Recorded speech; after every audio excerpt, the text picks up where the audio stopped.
Hey everyone, and welcome back to my channel. Today we're going to be talking about how to set up a Vagaro merchant account. Now, I know that this might not be the most exciting topic in the world, but it's a really important one for any business owner who wants to accept credit card payments. And if you're like me, you're probably always looking for ways to make your business more efficient and profitable. So, without further ado, let's get started. What is Vagaro? Before we dive into the steps of setting up a Vagaro merchant account, let's take a quick look at what Vagaro is. Vagaro is a cloud-based business management software that helps businesses of all sizes manage their appointments, bookings, and payments.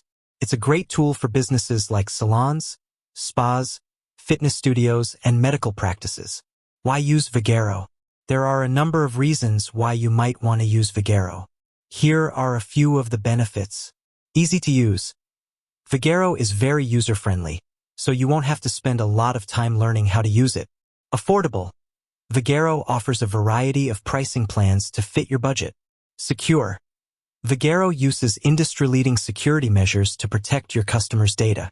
Feature-rich.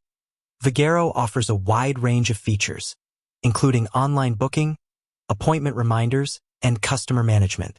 How to set up a Vagaro merchant account.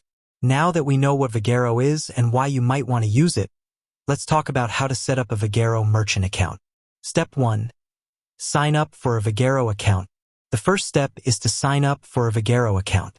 You can do this by going to the Vagaro website and clicking on the Sign Up button. Step 2. Enter your business information. Once you've signed up for a Vagaro account, you'll need to enter your business information. This includes your business name, address, and phone number. Step 3.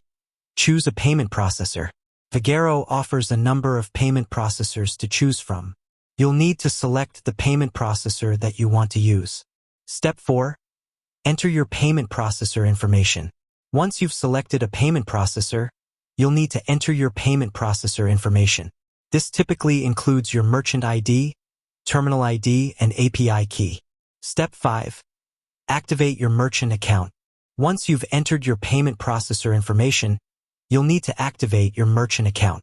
This typically involves verifying your identity and providing some additional information. Step 6. Start accepting credit card payments. Once your merchant account is activated, you can start accepting credit card payments.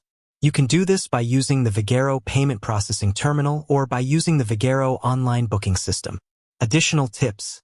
Here are a few additional tips for setting up a Vagaro merchant account. Make sure you're eligible. Not all businesses are eligible to set up a Vagaro merchant account. Before you start the process, make sure that your business meets Vagaro's requirements. Choose the right payment processor. There are a number of different payment processors to choose from. Do your research and choose the one that's right for your business. Get help if you need it. If you're having trouble setting up your Vagaro merchant account, don't hesitate to reach out to Vagaro customer support. Setting up a Vagaro merchant account is a relatively simple process. By following the steps outlined in this video, you can get up and running in no time. I hope this video has been helpful. If you have any questions, please leave a comment below. And with that said, thanks for watching, and until next time.